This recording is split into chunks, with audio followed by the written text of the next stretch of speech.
for today's video, share ko naman po sa inyo yung tips at information at tamang computation na rin para dun sa mga nag-apply ng safe loan at nagbabalak na mag-apply ng MPL o calamity loan.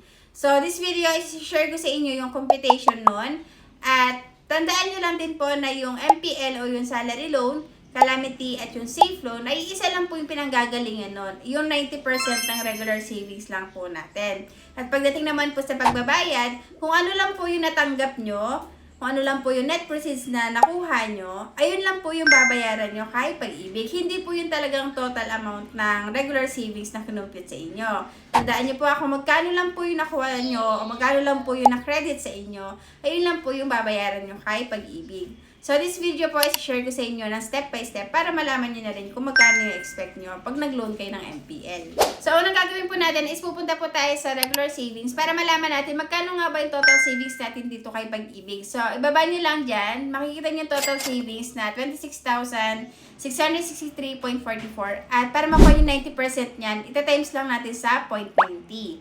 So, punta tayo sa calculator. Ayan. So, dito makukuha nyo dapat is 23,997.96. Pero dito kay Pag-ibig, naka-point 10 siya kasi naka-round off na. So, view lang natin yung MPL na in-apply niya. So, dito sa net proceeds, mapapasin nyo, buo pa rin siya yung 90% nun. So, hindi pa nababawas yung safe loan. So, ibawas lang natin siya sa computation natin. So, dahil nakuha niya sa safe loan ay 9,815.38. Ayan yung babawas natin dun sa 90%. So, 14,181 na lang dapat yung makukuha niya dun sa MPL na in-apply niya. So, para ma-check nyo, punta kayo sa app.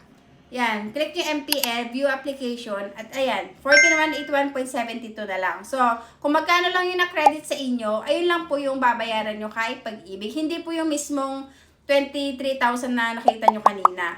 So, yun lang po for today's tips. Sana po nalinawan kayo.